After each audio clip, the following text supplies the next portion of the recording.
Good morning, students. Well, myself, Dr. Rajeshwari HV, working as an assistant professor in chemistry, JSS College, Gokak. Well, in this video, let us understand the Carnot cycle and its efficiency.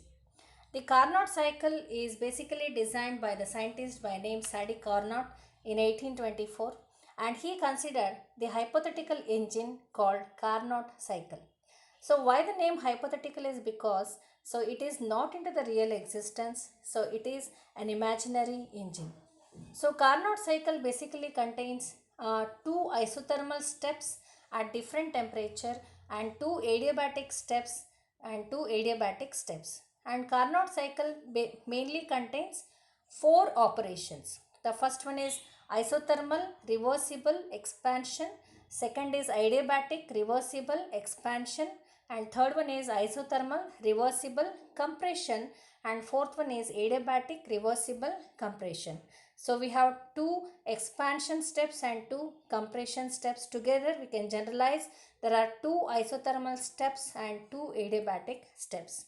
Now a Carnot cycle basically explains the efficiency of the heat engine. Now let us recollect the definition of heat engine once again. See, the basic heat engine has been explained to you in the previous video.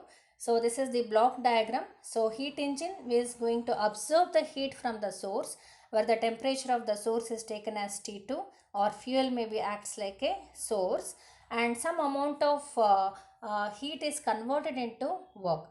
The heat which is not converted into work is given out to the surrounding or the sink where the temperature is taken as T1 here. So this is the simple block diagram will give the pictorial representation of the working of the heat engine.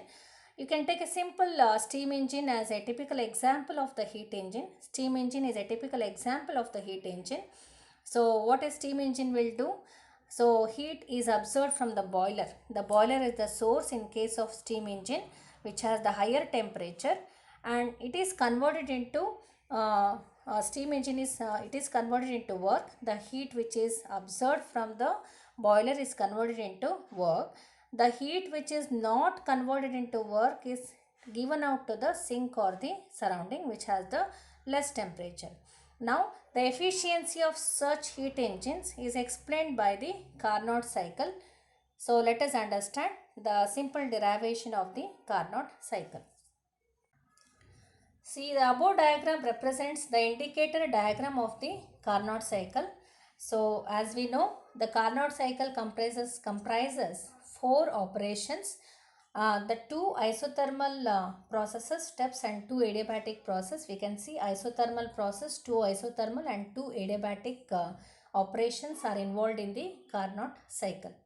Now the medium employed in this Carnot's engine is operating Carnot's engine is, that means, so we have taken one medium as an example to understand the efficiency of Carnot cycle. The medium is 1 mole of an ideal gas fitted with frictionless and weightless piston. So practically it is impossible to have the frictionless and weightless piston. So that's why I told you it is an ideal system taken as the example, which is entirely hypothetical engine. Hypothetical means it is not into the real existence, and then we compare with the real system. So once again, which is the medium employed here? It is 1 mole of an ideal gas fitted with the frictionless and weightless piston. So we have taken 1 mole of an ideal gas in the cylinder which is fitted with frictionless and weightless piston. Now initially the gas undergoes isothermal reversible expansion, that is the first operation. So let temperature T2 and P1, V1 are the temperature, pressure and volume respectively of the enclosed volume respectively of the gas enclosed in the cylinder initially. Now the gas is allowed to expand reversibly and isothermal expansion from A to B. So what happens to the volume? Initially volume is V1. So when the gas undergoes expansion along the curve AB, the volume is increasing from V1 to V2. Now what is happening to the pressure? The pressure is moving from P1 to P2. The pressure is decreasing and volume is increasing. But the temperature is constant T2 because it is an isothermal process. So what is isothermal process? It is a process in which the temperature remains constant, so temperature remains the same. Now let us calculate the work done during this process. Okay, the first operation done is isothermal reversible expansion. So let T2 P1 V1 be the temperature, pressure and volume respectively of the gas enclosed in the cylinder. Now the gas is allowed to undergo reversible isothermal expansion from A to B so that the volume increases from V1 to V2 and AB represents path of the process. So this is indicated in the indicator diagram. Now let us calculate the work done for the first operation. So according to first law of thermodynamics, that is delta E is equal to Q minus W. It is the mathematical expression for the first law of thermodynamics. So for an isothermal process, so our first operation is isothermal. So for an isothermal process, delta E is equal to 0. That is internal energy is 0. Okay. For and Q2 is the heat absorbed by the system and W1 is the work done by the system. So you can see here during expansion, see the nature of process, it is an expansion. During expansion, the heat is absorbed by the system and the work is done by the system. So here the sign conventions are important. If we write minus Q2, we say heat is liberated by the system. If you write plus Q2, we write the heat is absorbed by the system. You can have written plus sign here because the heat is absorbed by the system and plus W because the work is done by the system. Expansion is the work which is done by the system. And now since delta E is equal to 0, we can write the expression as Q2 is equal to W1. Now the continuation, but we know that W1 is equal to RT2 natural log V2 by V1. So where the work is related to the volume change here. Since from the previous expression Q2 is equal to W1, I can write Q2 is equal to RT2 RT capital T subscript 2 natural log V2 minus V1. So let us take this as expression number 1. Now let us move to the second operation. Let us understand what happens in case of the second operation. Now the second operation is the adiabatic reversible expansion. So which happens from point B to C. Now initially the pressure is P2 and volume is V2 at point B. When the system undergoes adiabatic reversible expansion, we can see the volume increases from V2 to V3 and the pressure is decreasing from P2 to P3. Okay. Now the temperature also changes from T2 to T1. So initially temperatures were T2 and during adiabatic reversible expansion the temperature decreases from T2 to T1 because in an you know what is an adiabatic process. So adiabatic process is a process in which the heat is not exchanged between the system and the surrounding. So for expansion, during the adiabatic expansion, the heat is utilized from the system itself. Okay, the internal energy itself is used by the system to undergo adiabatic reversible expansion. That is why some amount of temperature the heat is utilized, temperature decreases from T2 to T1. Now let us calculate the work done in case of the second operation, that is adiabatic reversible expansion. So I will repeat. The gas is now allowed to undergo adiabatic reversible expansion from P to C. You can refer back the indicator diagram for Carnot cycle. So that volume increases from V2 to V3. Let the temperature of the system decrease from T2 to T1. So I told why the temperature decreases, because in adiabatic process there is no exchange of heat between the system and surrounding. The system is going to use its internal energy itself to undergo the expansion, and that's why the temperature decreases from T2 to T1 during the process. Now let us calculate the work done. So now according to the first law of thermodynamics, delta E is equal to Q minus W. For an adiabatic process, Q is 0. You know why Q is 0? Because heat is not exchanged between the system and surrounding. So if Q is 0, then W is the work done by the system. Expansion is always work done by the system, which remains always positive. So that's why delta E is equal to minus W2. Q becomes 0, so delta E is equal to minus W2. Then rearrange the expression, W2 is equal to minus delta E. But we know that delta E, internal energy, is related to C subscript V, which is nothing but partial molar volume, right? So delta E is equal to C subscript V multiplied by T2 minus T1. So now since delta E is equal to minus W, I can write W2 is equal to C subscript V T2 minus T1. Here it is T1 minus T2. In case of delta E, for W2 it is T2 minus T1, because delta E is equal to minus W2, and this is equation number 2. Now let us come to the third operation. The third operation is from point C to D, and third operation is isothermal reversible compression. Okay, the gas is allowed to undergo isothermal reversible compression from C to D. So what happens to the volume here? The volume changes from V3 to V4. That is, volume is when the compression, the volume is decreasing from V3 to V4. Okay, and the temperature remains the same, because for an isothermal process there is no change in the temperature. Temperature remains the same, T1. Now let us calculate the work done for the third operation. The third operation is isothermal reversible compression. So as I told in the indicator diagram, the gas now undergoes reversible isothermal compression from C to D, and the volume decreases from V3 to V4. The temperature of the system is constant at T1. Now work done. Again, let us consider the first law of thermodynamics. Delta E is equal to Q minus W. For isothermal process, delta E is equal to 0. We know from the previous expression. Now Q1 is the heat evolved during the process. I have written minus sign for Q1 because during compression the heat is liberated by the system. Okay, then minus W is the work done on the system. See, compression is always work done on the system, whereas expansion is work done by the system.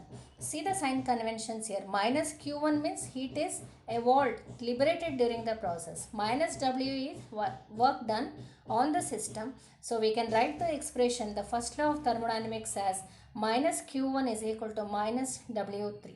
Well, we know the work is related to volume using the expression RT1 natural log V4 divided by V3. So, or we can write minus W3, the work done during the third operation, is equal to RT subscript 1 natural log V4 divided by V3. So, it is equation number 3. Now let us move to the fourth operation. The fourth operation is adiabatic reversible compression. So this happens between point D to A, right? The cycle moves from D to A. During the process, it is adiabatic reversible compression. The volume changes from V4 to V1. You can see the volume decreases during the compression, V4 to V1. Since it is an adiabatic process, the temperature again is changes from T1 to T2. In the fourth operation, it is adiabatic reversible compression. Now the gas finally undergoes reversible adiabatic compression from D to A according to the indicator diagram, and volume decreases from V4 to V1. The initial state of the system go back after the fourth operation. The system goes to the initial state. The temperature increases from T1 to T2 during the process. Now let us calculate the work done. Now consider once again the first law of thermodynamics, delta E is equal to Q minus W. Since it is an adiabatic process, Q is equal to 0. So we can write the expression as delta E is equal to minus W. So Q is 0, minus because the work is done on the system. The compression is always work is done on the system. So W is equal to C subscript V. We can relate to partial molar volume as C subscript V T2 minus T1. The minus sign is written because the work is done on the system. That's why it is minus. It is equation number 4. Now, so we have calculated the work done for all the 4 different types of processes. Now let us calculate the net work done in one cycle. So one cycle involves how many steps? The 4 steps. That is 2 isothermal steps and 2 adiabatic steps. So we have already understood that. So adding up the work in all the 4 operations, that is adding equation 1, 2, 3 and 4, we have W is equal to W1 plus W2 and plus minus of W3 and minus of W4. So if you write all the expression from equation 1, 2 and 3, so we have the below expression, and see the common here, it is plus C subscript V T2 minus T1, and this is minus C subscript V T2 minus T1, which gets cancels with each other. So we can write the remaining expression, that is RT2 natural log V2 by V1 plus RT1 natural log V4 by V3. And now in the previous equation we have calculated the net work done. Now let us calculate the net heat absorbed in the one cycle. The heat absorbed is represented using the symbol Q. If Q is the net heat absorbed in the whole system, then we can write Q is equal to Q2 minus Q1. Okay, where Q2 is the heat absorbed by the system in operation 1 and Q1 is the heat liberated by the system, right? So now from equation 1 and 3, okay, from equation 1 and 3, if you go back from equation 1 is nothing but what? Equation 1 is Q2 is equal to RT2 natural log V2 by V1 and Q1 is RT1 log of V4 by V3. So we have substituted equation 1 and 3 in this expression in place of Q2 and Q1, right? And rewrite the expression. The same expression is rewritten here and it is labeled as equation number 5. Okay. Now for adiabatic change, right? Since for an adiabatic change, it may be expansion and the compression, V4 by V3 can be written as V2 by V1. So this comes through the simple derivation. So the derivation is not required here. If you just remember this point, it is more than enough. It is V4 by V3 is taken as V2 by V1. In equation 5, we have V4 by V3. In this place, I have to substitute V2 by V1. That is, by substituting the value of V4 by V3 in equation 5, right? That is, V2 by V1 is substituted in place of V4 by V3. Okay, look into the expression. So then we can rewrite the expression as R is common in both the terms. So R T2 minus T1, we have T2 here and T1, T2 minus T1 natural log V2 by V1, which is common in both the expression. And equation 6 represents the net heat absorbed in one cycle. Now let us calculate the thermodynamic efficiency from the previous expression. So we have calculated the net work done and the net heat absorbed. Now equation 7 represents the net work done and equation 8 represents the total heat absorbed by the system. And you have to divide the equation 7 by 8. Okay. Then we have W divided by Q2. Then in place of W, write equation 7 R T2 minus T1 natural log V2 by V1 and Q2 according to the expression 8, it is R T2 log V2 by V1. So the expression reduces to, we can cancel the similar terms, then the expression reduces to T2 minus T1 divided by T2. Okay, we can cancel R and log V2 by V1 and log V2 by V1. So this is the remaining expression for W by Q2. So W by Q2 is equal to what? T2 minus T1 divided by T2 is equation number 9. And W by Q2 itself is the thermodynamic efficiency.